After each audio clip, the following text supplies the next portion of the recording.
चलिए रुक करते हैं बानसूर की अगली खबर की और। जी हां, जहां पर डॉक्टर रोहिताज शर्मा ने अपने निजी कार्यालय पर प्रेस वार्ता का आयोजन किया। साथ ही साथ आपको बता दें कि राजस्थान सरकार पर सीधा निशाना साधा है। बताते चलें कि राजस्थान सरकार पर निशाना साधते हुए उन्होंने कहा कि राजस्थान में लगातार वर्तमान जो सरकार है उनके सानिध्य में काम तो किए जा रहे हैं, किंतु कहीं ना कहीं लगातार वारदातों को, अपराधों को बढ़ावा मिलता हुआ नजर आ रहा है, किंतु अभी तक सरकार के द्वारा किसी प्रकार का कोई ठोस कदम नहीं उठाया जा रहा है। साथ ही साथ आम जनता को बनाया जा रहा है पागल।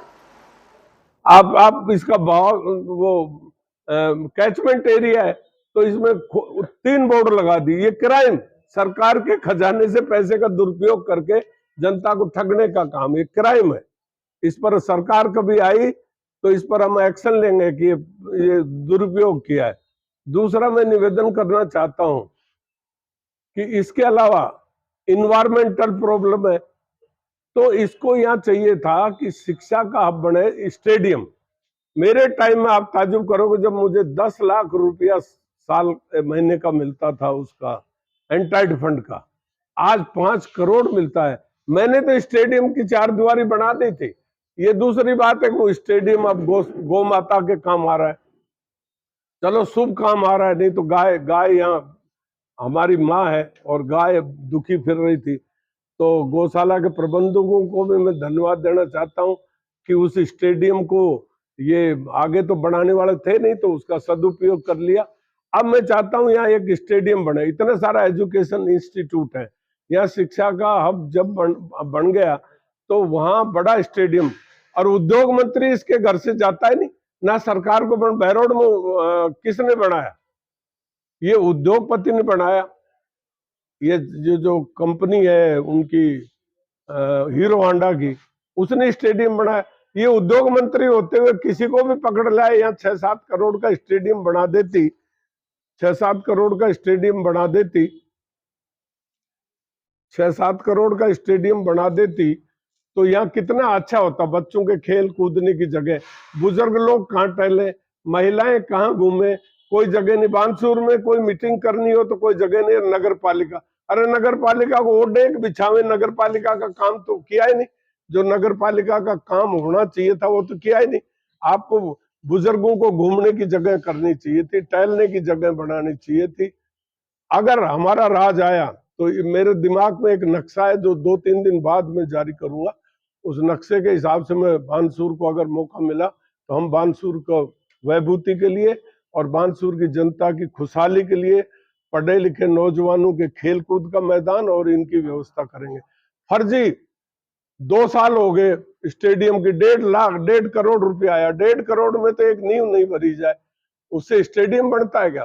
कम से कम 6 करोड़ रुपया चाहिए। 1.5 करोड़ की जरूरत को ना, अगर ये हमको जमीन उपलब्ध करा दे तो हम किसी दानदाता से स्टेडियम चालू करवा दें।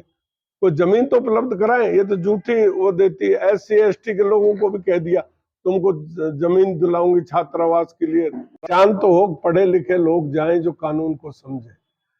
तो ये बुरा हाल है। तो ये लूटने का 3 बानसूर की समस्याओं के बारे में मैंने अवगत कराया है। एक तो किसान बहुत दुखी है कि उनको 177 का नोटिस दे देते हैं जो बिल्कुल इलीगल है। इसका विरोध करना चाहिए और अपने वकील से बात करके और इसके खिलाफ कार्रवाई होनी चाहिए। कलेक्टर को जाना चाहिए, नोडल अधिकारी इसका कलेक्टर है। कलेक्टर को बताएं कि मैं मेरी दुकान बना रहा था, ये बना रहा था, इन्होंने रुकवा दी। और मतलब घटिया आदेश जारी करते, अवैधानिक आदेश जारी करते। तो ये 3 बात है। एक तो क्राइम पर मैं बोला हूं, एक ये जो एग्रीकल्चर का जो अध्यादेश है इसके बारे में मैंने आपसे निवेदन किया। तीसरा जो बानसूर की घटनाएं जो भी हुई उनके बारे में मैंने विस्तार से आपके समक्ष बात रखना उचित समझा। आप पीड़ित दुकानदार से मिले हैं, घटना को 24 घंटे हो गए।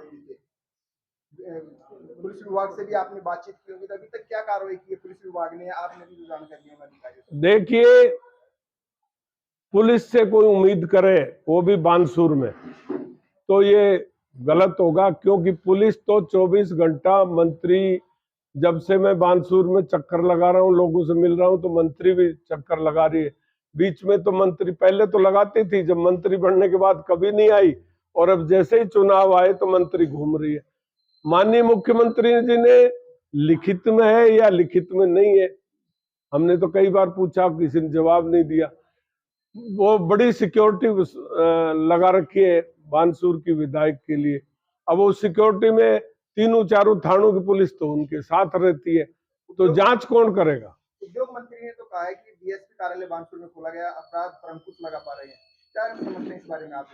डीएसपी कार्यालय तो निरंतर जब जनसंख्या बढ़ेगी, थानों की संख्या बढ़ेगी, तो ये शकुंतला ने नहीं खोला। This is process, this is government process. Shakuntala does not know कि what is the government functioning, तो she is unknown about it.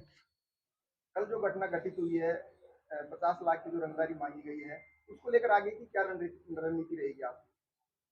ये दुर्घटना बहुत ही शर्मनाक है और राज्य के लिए मैं कहता हूं कि इससे ज्यादा कोई डूब कर मरने की बात नहीं। अगर शकुंतला में जरा भी ताकत है, जरा भी जनहित की सोचती है, जनता का बचाव चाहती है, तो इसकी आज से यही धरना दे के बैठ जाए कि मैं यहाँ से जब जाऊंगी, जब इस तरह की घटना का कृत्य करने वाले को गिरफ्तार नहीं हो जाए। क्यों नहीं बैठ जाती? ऐसे कई लोग हैं, मुख्यमंत्री है, वो जो ऐसे बात के लिए अडिग होते हैं और गिरफ्तार कराते हैं। तो यहाँ तो अंधेरी नगरी चौपट राजा है, ना जनता में जोश है।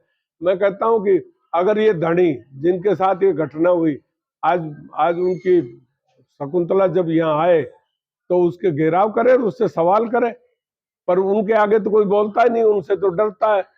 जो क्षेत्र के एमएलए से जनता डरे, उस एमएलए का व्यवहार आप जानते हो कैसा होगा। वो सोचती है गिरफ्तार करा दे कि जनता का कोई आदमी नजदीक ही नहीं जाता। बहुत बुरी स्थिति है बानसूर की। मैं इससे निजात पाने के लिए लोगों को खूब तैयार करता हूं।